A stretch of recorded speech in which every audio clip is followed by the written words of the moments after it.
From the Carnegie Science Center in Pittsburgh comes an exhibit that transforms over 12,000 feet of wire, 800 feet of flexible conduit, and 750 pounds of structural steel into an exhibit that literally speaks for itself.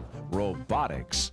Hello, hey, hi there, welcome, willkommen, bienvenue, come on in.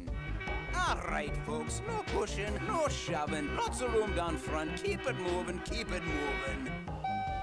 Welcome aboard, ladies and gentlemen. Please make sure all carry-on luggage is stored in the overhead compartment and your seat backs and tray tables are in the full upright and locked position.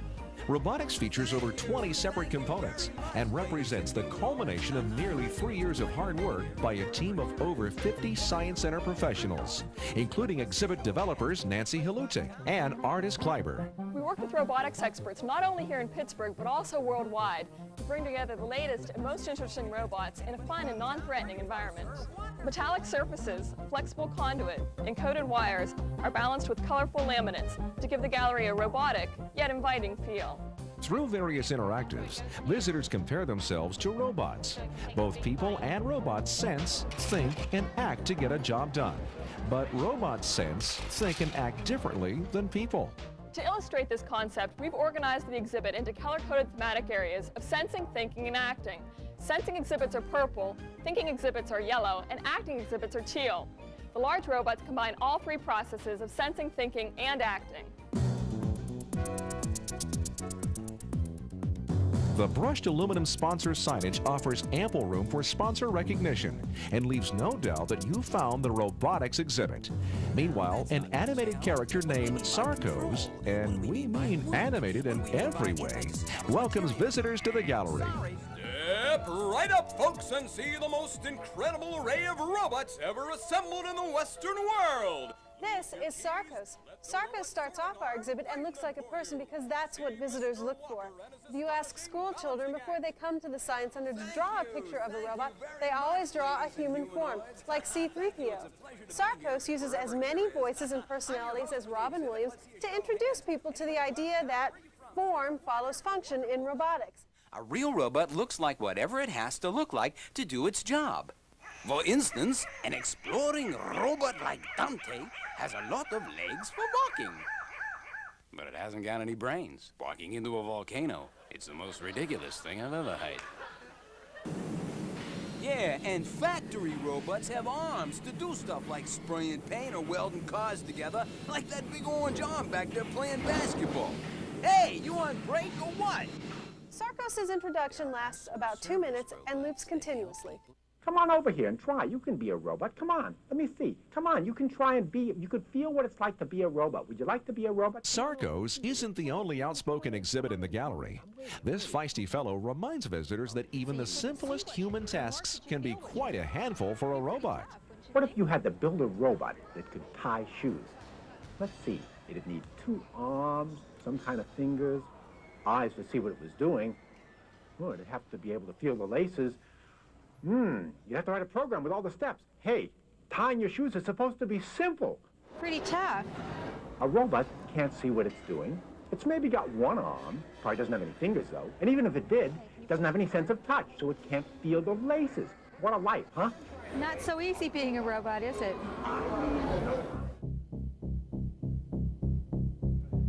Our sensing exhibits, like the motion detector, examine the way people see the world as opposed to how robots see the world. This exhibit sees your motion without any eyes, but if you move slowly enough, it won't see you at all. Estimate the magnetism, weight, and temperature of an object, and compare your analysis to a robot's electronic measurements of the same object. Robotic sensors are good at reporting quantitative measurements, while people's senses are better at detecting qualitative aspects of an object.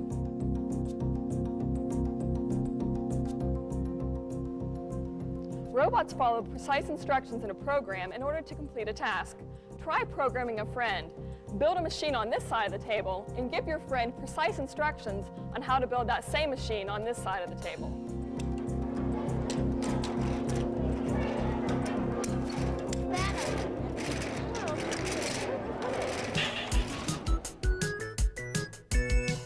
Although Although not robotic, this backhoe arm operates just like a robot arm, coordinates the motion of the shovel and forearm to scoop up jewels out of the bin.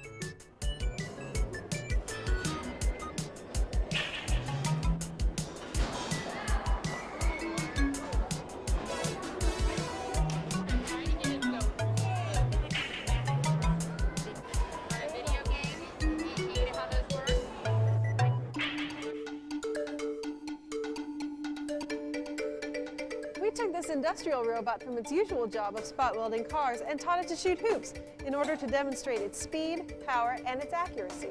Depending on the difficulty of the shot, the robot can make a basket 9 times out of 10. That's not bad for a robot that can't see the hoop or feel the basketball in its hand. Well, I mean end effector.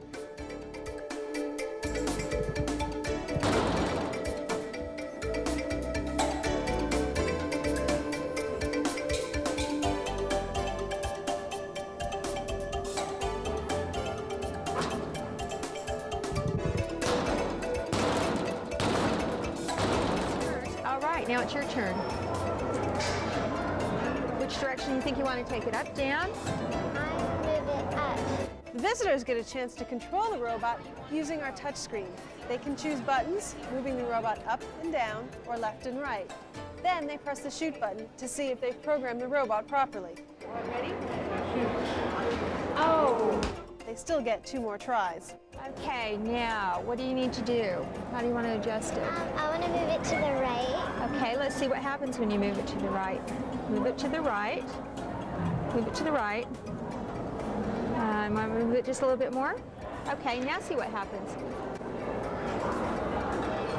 Oh, missed. Okay.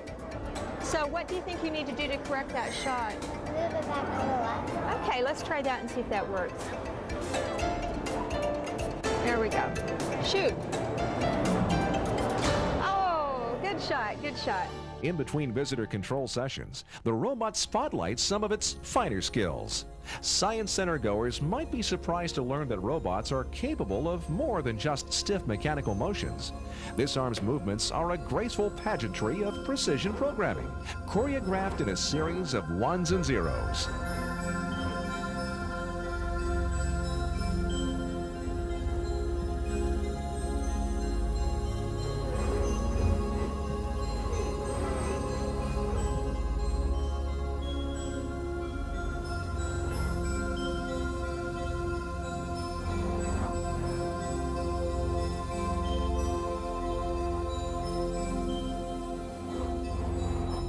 Perhaps your interests lie more in the visual arts. How about a little portrait? In this component, the sensing, thinking, and acting functions are separate. At the sensing station, the robot uses a video camera to take your picture. At the thinking station, a computer processes the visual information and we see our image reversed in black and white, the way the robot sees you. At the acting station, a small industrial arm robot draws your picture.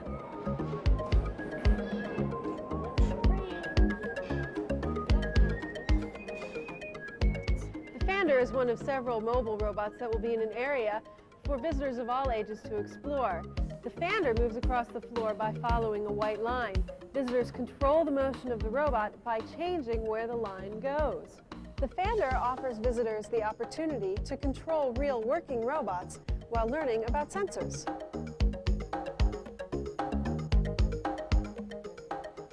Adept robots are designed to sort and package cookies, but we've taken this one and trained it to sort keys and race against visitors to match keys to their locks. The robot uses a video camera to look for a key that matches one of the 3 different locks.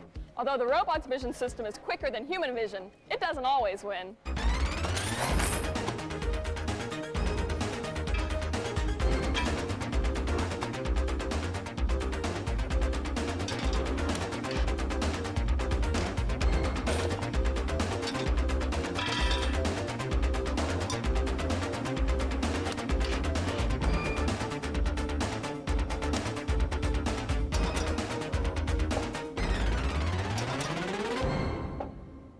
It might not look like it, but Dynavox is a service robot. It's a speech synthesizer that people use when they can't speak for themselves. Visitors come up and select one of 10 Dynavox voices and then can place an order for lunch using the fast food order page or type an entirely new sentence using the word prediction page. As they type, Dynavox tries to guess what word they might want to say next. By predicting what you want to say next, I can speed communication. That kind of looks like the Terragator they have over there, doesn't it? In this building activity, children as young as 5 years old can build a robot with robotics toy parts. What does that do? Like, this is sort of the antennas, and this is like a part that's like, that can catch signals that are like out that way, and this can go up really high. Older children build their robots with motors that they can operate with this keypad. The parts are kept in the center of the tables, accessible from both sides of the table. Tables of various heights can accommodate everyone from younger children to adults and visitors in wheelchairs. Some of the exhibits in robotics are well known to Hometown Science Center fans here in Pittsburgh, like Dante 2, which was designed and built by researchers at Pittsburgh Carnegie Mellon University and captured headlines around the world during its expeditions.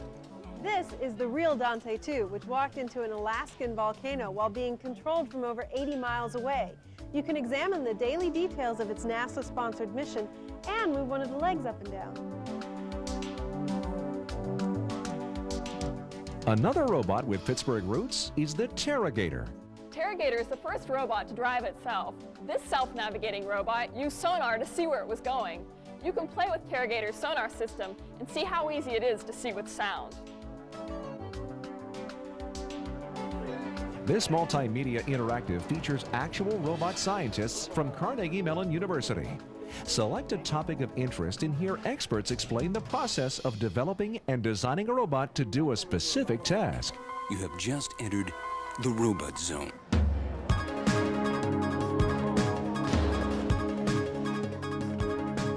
With over 20 components, there's something for everyone in the Robotics Exhibit Gallery. Adolescents and adults enjoy the in-depth information available at touchscreen interactives like these, while children enjoy building activities and controlling real robots in the children's zone. And everyone enjoys the key sorting challenge and basketball demonstration. Extensive safety measures were incorporated into the design of the exhibit. Unobtrusive barriers keep visitors out of the robot's reach, and emergency stops are within reach of staff who are trained in robot safety. Okay, make it your head monster. Nope, there you go. We use the most reliable robots available and have designed the exhibit to withstand the millions of little and not so little hands that will interact with it. Floor load and power requirements are consistent with the specifications of most modern science centers. The exhibit is modular and can be configured to fit your gallery, and it's designed to withstand the journey between here and there. We built the robotics exhibit here in the fabrication shop at Carnegie Science Center with the highest quality components and craftsmanship. It was also designed with flexibility for traveling in mind. All components that were built in this shop were trucked across the street and into the second floor exhibit gallery, just as they will be to your center.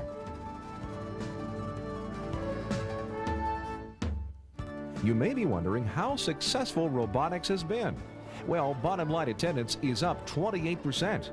The media has been fascinated with the concept, and components like Sarcos continue to draw attention and secondary stories 6 months post-launch. Find out what robotics can do for you.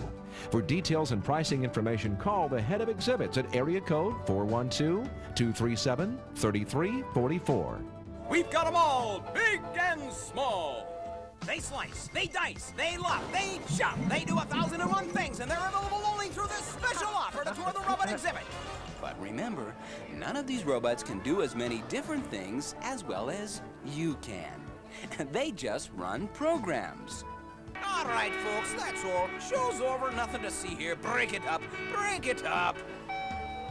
Thank you for flying with us today. Please check around your seat and in the overhead compartment for any lost articles. Bye-bye now. Bye-bye. Bye-bye. Bye-bye. Bye-bye.